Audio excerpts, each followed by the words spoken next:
Twelfth class VVI question हम देख रहे हैं सब्जेक्टिव, ठीक ना, जिसमें कि हम पार्ट 2 तक कर लिए हैं, ठीक ना। 20 क्वेश्चन कर लिए हैं, ठीक ना। फिर अभी हम कर रहे हैं क्वेश्चन नंबर 21 से, ठीक ना, जो कि क्वेश्चन नंबर तो यहाँ पर बन दिया गया है, ठीक ना, लेकिन 21 क्वेश्चन नंबर होगा, ठीक है। या मान लीजिए क्वेश्चन नंबर 1 है, ठीक है। तो इसमें हम VVI क्वेश्चन देख रहे हैं फिजिक्स क्लास का, जो कि 12th क्लास का, ठीक ना। अगर चैनल पर नए हैं तो सब्सक्राइब कर लेंगे, ठीक ना। इसी प्रकार से वीडियो आपको मिलते रहेगा, ठीक है। क्योंकि इसमें 50 क्वेश्चन VVI दिया गया है, ठीक ना। इसमें 50 क्वेश्चन गैस किया गया है, ठीक ना, 2024 के लिए इम्पोर्टेंट फिजिक्स का। तो पहला क्वेश्चन है कि समविभव किसे कहते हैं। पहला क्वेश्चन है कि समविभव किसे कहते हैं। तो समविभव किसे कहते हैं, जब प्रत्येक बिंदु का जो विभव संख्या होती है वो समान होती है, ठीक है। जब प्रत्येक बिंदु पर विभव की संख्या समान होती है तो उसे हम समविभव कहते हैं, ठीक है। जब प्रत्येक बिंदु का जो विभव संख्या होती है वो समान होती है, ठीक ना, उसी को हम समविभव कहते हैं। अगला क्वेश्चन है क्वेश्चन नंबर 22 कर लीजिएगा यहाँ पर, ठीक ना, क्योंकि यहाँ पर क्वेश्चन नंबर 2 है तो यहाँ पर 22 मानिएगा, ठीक है। कि क्वेश्चन नंबर 22 क्या है कि टीबी संकेत के परिवहन की सीमा को बढ़ाने के लिए किन्हीं दो बिंदुओं को लिखें। क्या है क्वेश्चन, क्या है कि टीबी संकेत के परिवहन सीमा को बढ़ाने के लिए किन्हीं दो बिंदुओं को लिखें। तो पहला क्या लिखेंगे कि टावर की ऊंचाई बढ़ाकर दूसरा दूसरा क्या लिख सकते हैं, एंटीना की ऊंचाई बढ़ाकर। पहला टावर की ऊंचाई बढ़ाएंगे, ठीक ना, और दूसरा एंटीना की ऊंचाई बढ़ाएंगे, ठीक है। तीसरा क्वेश्चन है मतलब 23 क्वेश्चन है, क्वेश्चन नंबर 23। क्वेश्चन नंबर 23 क्या है कि विनाक्षी व्यतिकरण से आप क्या समझते हैं। विनाक्षी व्यतिकरण से आप क्या समझते हैं। तो आंसर में क्या लिखेंगे, इस बिंदु पर प्रकाश विपरीत दिशा में काला आरोपित होता है, ठीक है।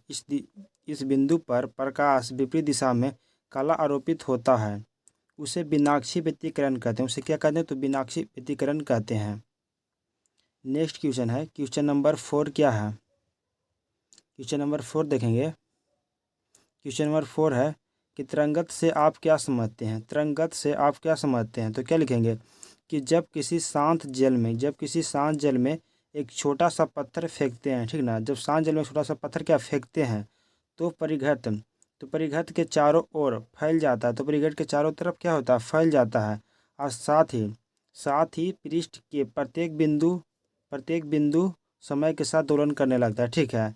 जो प्रत्येक बिंदु है, अगर पानी में ढेला फेंकिएगा तो उसके गोले गोले मतलब प्रत्येक बिंदु पर क्या हो जाएगा, पृष्ठ के फैल जाएगा, ठीक है, दोलन करने लगता है।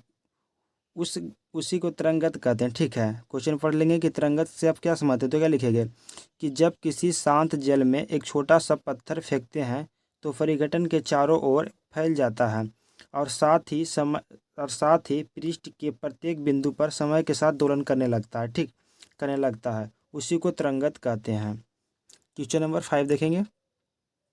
क्वेश्चन नंबर 5 है कि अन्योन्य प्रेरक से आप क्या समझते हैं। अन्योन्य प्रेरक से आप क्या समझते हैं। तो क्या लिखेंगे आंसर में कि जब किसी कुंडली से प्रवाहित होने वाली धारा का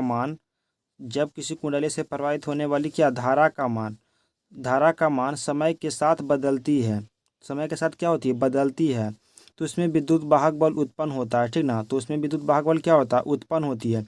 इसी घटना को अन्योन्य प्रेरक कहते हैं, ठीक ना। अन्योन्य प्रेरक से क्या आप समझते हैं। तो क्या लिखेंगे कि जब किसी कुंडली से प्रवाहित होने वाली धारा का मान, ठीक है, धारा का मान क्या होती है, समय के साथ बदलती है, ठीक है, समय के साथ क्या होती है, बदलती है, तो इसमें विद्युत वाहक बल क्या हो जाता है, उत्पन्न हो जाता है।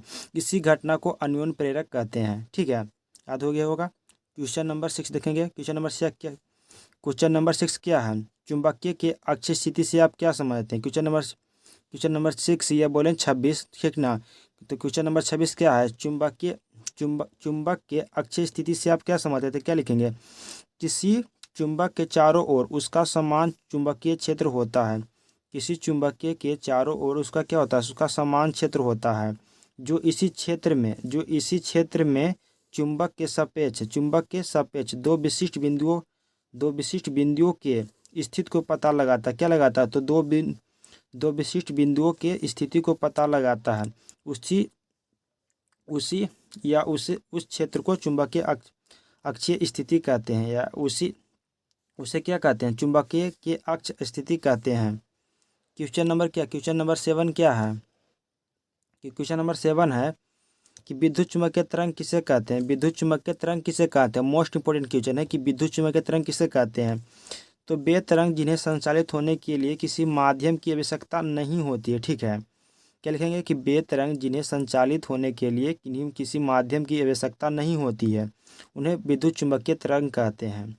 ठीक है, इसे कोई संचालित होने के लिए किसी माध्यम की आवश्यकता नहीं होती है, ठीक ना, उसी को हम क्या कहते हैं, तो विद्युत चुम्बकीय तरंग कहते हैं। क्वेश्चन नंबर कितना, क्वेश्चन नंबर देखेंगे 28 देखेंगे। क्वेश्चन नंबर 28 देखेंगे। क्वेश्चन नंबर 28 क्या है कि आभासी नमन कोण से आप क्या समझते हैं। आभासी नमन कोण से आप क्या समझते हैं। क्वेश्चन क्या है कि आभासी नमन कोण से आप क्या समझते हैं, तो क्या लिखेंगे आंसर में, जो सुई पृथ्वी के चुंबकीय क्षेत्र की सही दिशा का संकेत नहीं देता है, ठीक ना। जो सुई पृथ्वी के चुंबकीय क्षेत्र का सही दिशा का संकेत क्या देता है, नहीं देता है, तथा सुई द्वारा क्षैतिज के साथ बनाया गया कोण आभासी नमन कोण कहते हैं। आभासी नमन कोण से आप क्या समझते हैं, तो क्या लिखेंगे, जो सुई, मान लीजिए कि एक सुई है, ठीक है, जो चुंबकीय क्षेत्र है उसका सही दिशा का संकेत नहीं देता है, ठीक है, तथा सुई द्वारा जो बनाया गया कोण क्या होता है, क्षैतिज, ठीक ना, कि क्षैतिज के साथ बनाया गया कोण, किसके साथ कोई कोण बनाता है, तो क्षैतिज के साथ, ठीक ना, उसे आभासी नमन कोण कहते हैं। क्वेश्चन एक बार और पढ़ेंगे कि आभासी नमन कोण से आप क्या समझते हैं, तो क्या लिखेंगे, जो सुई पृथ्वी के चुंबकीय क्षेत्र का सही दिशा का संकेत नहीं देता है, तथा सुई द्वारा क्षैतिज के साथ बनाया गया कोण को आभासी नमन कोण कहते हैं। क्वेश्चन नंबर 9 है। क्वेश्चन नंबर 9 क्या है, मतलब 29। क्वेश्चन नंबर 9 मतलब 29 समझेंगे, ठीक है।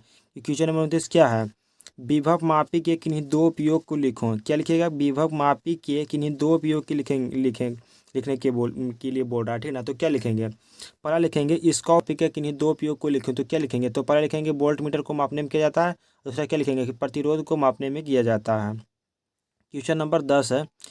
क्वेश्चन नंबर मतलब 10 यानी कितना, तो 30 मानिएगा। क्वेश्चन नंबर 10 यानी कितना, 30 मानिएगा। तो प्रतिरोध को